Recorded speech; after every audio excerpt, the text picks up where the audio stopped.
Hey, and welcome to the Goal Getter Podcast. It's your girl, the Goal Getter in Charge, Annette Morris, here to help you turn your goals into a plan and your dreams into a reality. Listen, y'all know the routine by now. Every week, we bring a phenomenal woman on that's doing phenomenal things that has caused not only her life to go from ordinary to extraordinary, but through establishing goals and taking actions, she's going to tell you all step by step of how you can do the same for yourself. So this week, we have a phenomenal woman, y'all. Listen, she's an author, she's a world-renowned speaker and an entrepreneur that made her first million selling vision board kits after her appearance on Queen Boss on BET. Y'all know this is a lady after my own heart. When I saw vision boards, I was like, I have to have her on. So y'all know how I live and breathe and die by vision boards. So let us welcome Miss Lucinda Cross. Hey, Lucinda, tell the listeners who you are and just tell them the wonderful things about yourself, especially the things that you do for women. Absolutely. So, one, thank you for just having me on the show today. And just, we are definitely sisters in the vision. I love vision boards, live by them. And I'm a mom. I'm a mom, a wife of, I say I'm a mother of 3 dragons. Okay. I'm going to take the Game of Thrones thing because my kids is crazy. And I'm having an amazing husband. And I run 2 businesses. One is the for-profit Activate Worldwide, which helps women just stop being the best kept secret. We hone in on their marketing and their brand position. And then I have the for-profit, which supports women re-entry coming home from prison to learn how to become entrepreneurs. Yeah. Okay. That's pretty phenomenal. Okay. And in all that, what does goal setting mean to you, and why is it so important to you? Goal setting for me is, it's important because as someone who's creative and has all of these ideas, and there was a time where I thought all ideas mattered. I got to get them all done within this 1 week. And, so for me, having some set goals really helps to put things in order. Like God said, he said, write the vision and make it plain. So having those goals keeps things simple and in order and in decency to say, this is what I'm going to go after. This is where I'm going to put my faith, my time, and my energy. Absolutely. Because I'm like you. I feel like you got to accomplish them all at once, and then I get all hysterical when they're not accomplished by the end of the week. So definitely, I feel you. So I know that you say like you got to set goals. In other words, you got to kind of pace yourself in order to accomplish, especially like big goals. So how do you typically start with a goal, and then tell the listeners like some of the steps that you take to accomplish your goals? So when I look at, this goal something that is connected to a bigger vision, right? So what I like to do is take the bigger vision, the bigger goal, and take it into bite-sized pieces. And I look at what is the change that this goal is going to make, and what is my reason why I want to go after this goal, so that when times do get tough and things don't go my way with this goal and in the process of accomplishing it, am I still going to be in it? Is my why still strong enough? So I look at the bigger picture. What is the overall vision? Then what are the goals that need to be made? And then what are the steps and actions? And what are the actions and the steps and decisions that I need to make in order to accomplish this particular goal? So that this way I'm not all, all over the place, because some goals are just great ideas. And some people get that confused. They'll say, well, this is what I'm working on. And it's like, well, why? Who told you to work on that? Is that something that is going to increase you, enhance you? Or is it something that you just have shiny object around and you're going to forget about it in another week or so? And that's what I just did a live about a week ago. And the question was, I was asking my followers, are you all suffering from SOS, which is, the shiny object syndrome? And in most instances, when I talk to my clients, most of them suffer from shiny object syndrome just because their goals are massive and they don't know how to break them down into bite-sized pieces. So I always equate like a big goal to a pie. And I'm like, well, you sit down and eat a whole pie at one setting. No, you break it down into pieces, right? You slice it up and you eat it slice by slice. And that's typically the way that I feel like you should approach a major goal, slice by slice. Like you say, bite-sized pieces. So definitely smaller segments in order to accomplish the major goals. So that's definitely something that's necessary. So I was glad when you said bite-sized pieces, because it's the same thing that I've been telling them over and over. Stop trying to overstuff yourself. People get caught up in wanting to overstuff and, I got to get this done right now. Slow down a minute, because you'll realize This may not even be a goal. You know, sometimes we get caught up in creating goals that are other people's things. It's not even Right. connected to us. We Right. working on trying to hustle hard to get something accomplished that's not even connected, assigned, or in alignment with us. So it's important for Absolutely. us to do inventory on, well, why you want to do this? Right. And what is the overall, you know, what do you expect to have out of this? And how is this going to support you moving Right. forward? So you Right. don't have Right. shiny object syndrome. And then Hmm. we get attracted to other things that other people are accomplishing and think it looks easy. So I'm gonna go ahead and Hmm. try that. And like you said, it doesn't even align with what we're doing, but it looked easy for that person. And you don't know the Hmm. struggles that that person encountered or everything that they did behind the scenes to make that manifest. So That's right. yeah, we have to stop getting distracted about what looks good and stay in alignment with what God has called us to do. Come on now. Come on now. Pass the plate on that one. Okay, we can say the benediction. Benediction time. Everybody stand up. So you have accomplished some major things. Like I just told the audience that you were featured on BET. You've been featured in several different areas that people are familiar with, including Essence Ebony. In all that you've accomplished, I'm certain that you've encountered some failure along the way to goal attainment. So how do you continue, or how do you convince yourself to push forward when you experience failure in the process? You know, here's the thing, and what I love about, you know, moving forward and accomplishing goals and even having a certain level of success is that no one can define failure for you. We've never been Mm-hmm. on this earth before. We've never tried Mm-hmm. these things before. And so they're Mm-hmm. all learning lessons. So the only thing that we can gather from this is, did this work for us?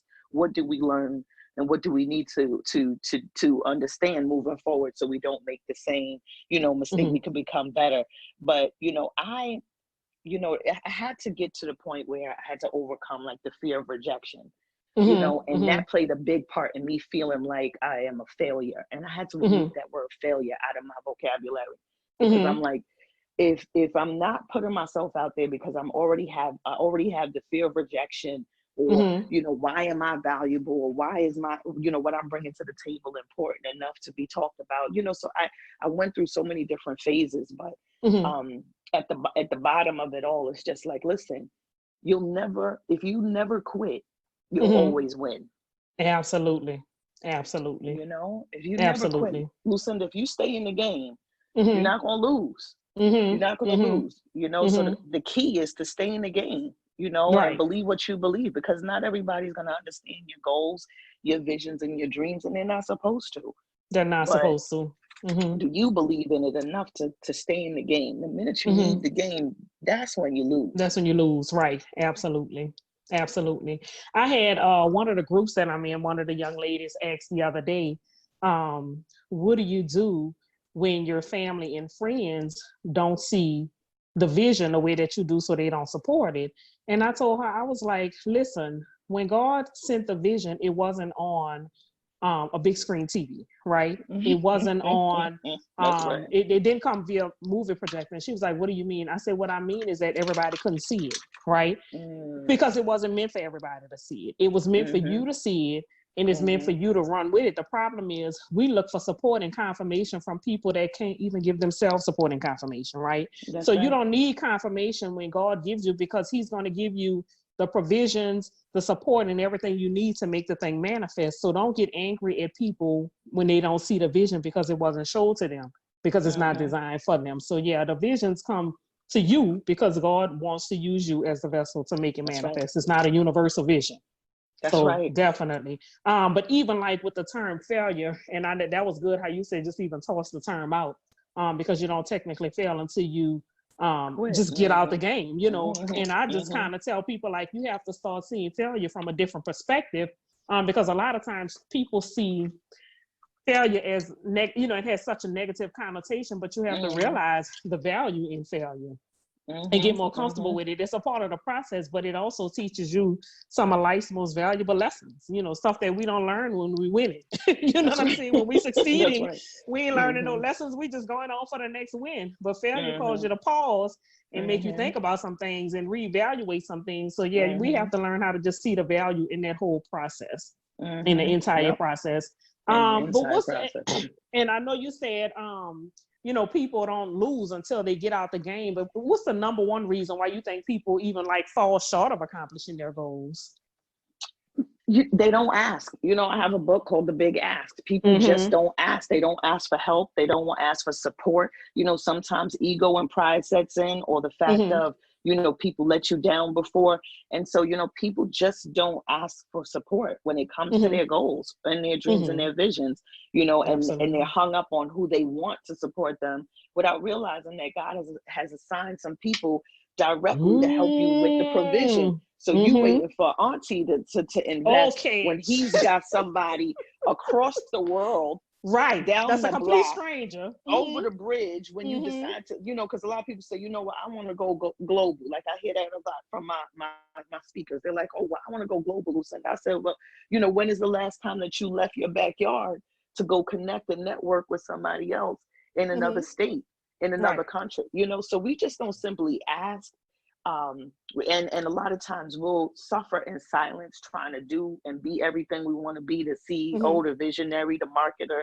And yeah, you do have to sometimes put in that legwork and that blood, sweat, and tears, but it's okay to ask for help. Ask God, listen, God, I need you to show me who's assigned to me for this vision, so that I can stop looking all over the place and losing my mind trying to figure this thing out. And then when God shows you that person, be okay with talking to that person and opening your mouth and saying what it is, right? And you can't, again, when this vision is bigger than you, it means it's bigger than you. Like, you can't make it manifest all by yourself. You have to pull in a team, and then allow God to, you can't leave God out of the process either. So like you said, you got to talk to him and be like, okay, absolutely. You got to invest in that team too. Yes. You got to get out of everything. Got to be free, a hookup, support. No, sometimes the word says a laborer is worthy of his hire, right? Okay. He's the word, and so that means that just like you want to get compensated, there's people who is willing to help you push the agenda and push the envelope. But then you also got to be open to investing in yourself to say, here's my dream. Who do I need to help me push this thing forward? Because like you said, this thing is bigger than me.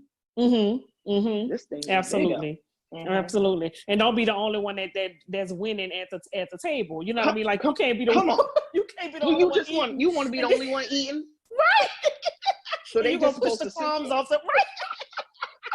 And they're gonna watch you eat. They're gonna admire the way that you eat. Girl, you better pull them people to the table with you, y'all. You better pull them to the table. People like steaks too. Exactly. They deserve some meat and potatoes. You want to eat it all up. All right. That ain't right. Talk about this was my dream and my goal. Right. All right, watch how God leads you next time. Right. Hungry. Right. You're gonna be down there eating Vienna sausage with the rest of them. Exactly. That is crazy, and I don't understand that mindset, but I see it so often. Like my assistant, I just hired her last year, and she was working for this organization, and she was saying that the girl, would do them very similar things. Like, she come in the office and, I don't need y'all because y'all raggedy bitchs and y'all just broke. Y'all just broke and wish y'all had my life. And I'm like, but in reality, she wouldn't have that life if y'all wasn't working to provide it. Like, where did that come from? See, girl, that's somebody who's about to be hungry in a minute. Okay, that's somebody who's about to be hungry. God is going to humble her. He definitely has a way of humbling people, and she is definitely in that process. So definitely, talking to people how they fall short of their goals. Do not be afraid to ask for help and pull in a team that you are going to pay, because they are contributing to your vision and to your dream. So how would you encourage someone right now who feels like their goals have been derailed because of COVID-19 or any other life issues? Because, a lot of people are like, oh, I had goals for 2020, but because of all of this going on, I'm not going to be able to accomplish them. How would you encourage that person? What I would say, a lot of people are sitting back saying, oh, I can't do this, and my goals, and this wasn't on my vision board. But that's the beauty of being able to, come back to the table and say, is this something that I really wanted to work on? Is this something that really mattered? And even just, everybody using the word pivot, but I think just even more, gaining more clarity on your next move, because we don't get enough time to pause sometimes. You don't get enough time to pause. So take this time to do the full research, to create the full layout and the plan, you know, because a lot of Absolutely. times we'll go in and do things half, you know, half, you know, we Mm-hmm. never really put the full effort in because we don't have time. You have Right. more than enough time now to do the research, make the phone calls, send the emails. You have the attention of mostly everybody that you need Absolutely. if you Mm-hmm. are structured, versus if you was able to do this before COVID, Mm-hmm. you would have had to been fighting for people's time, their projects, Right. their own, you know, their own Mm-hmm. agendas and things like that. So I Mm-hmm. mean, now I say is the perfect time to still look at, you know, the plan and the vision and say, all right, what do I need to work on right now to still Mm-hmm. be in action? Because if your vision is only relying on whether the government is opening up the world again, then how Right. big of a vision is that? Right. Right. You know? Right. And so it's just you just got to take this time to be extremely clear and work things out. You know, I say a lot of people who go after their goals are either great starters, Mm-hmm. and most of them fall into being great starters and horrible finishers, Yeah, because that's they true. want to set up and never Uh-huh. complete. And Uh-huh. so this with COVID, I would encourage them, now is a time for you to be a great starter and a great And a finisher. finisher. Mm-hmm. Mm-hmm. That's the Mm-hmm. word. You a Absolutely. finisher. You now you have the time. This is the time. I'm telling you, I'm reaching out to everybody, news outlets, you name it. You know, Mm-hmm. now is Mm-hmm. I'm Mm-hmm. reaching. You could literally message a celebrity and say, "Listen, I would love to have you on my show or this and that," and Uh-huh. you're going to get a response because Right. everybody's paying attention. Mm-hmm. Mm-hmm. Absolutely. Absolutely. Hmm. Hmm. So tell us, what do you have coming up next? I know you said you would have had the big ask, however, Hmm. Hmm. because of COVID, we won't have any Hmm. in person. So what do you have coming up next? So we do have the digital summit coming up August 1st. The Big Okay. Ask Digital Summit will happen August 1st. The live one is next year in March. But Okay. that's what we have going on, is the digital summit, Okay. August 1st. And I'll make sure, you know, you get that information in the link, but they can go to lucindacross.com to stay up on Okay. the updates on my social media. Yeah. Okay. All right, good. And then how else can my audience follow you, stay abreast of everything you have going on, stay connected to you? How else can they follow you? They could go to lucindacross.com, you know, and I love to Okay. play on Instagram and Facebook, so Okay. they could go to lucindacross.com and connect with me there. Yep. Okay, awesome. Hmm. Well, I so thank you for your time on today. Listeners, listen, she gave us some good stuff on today.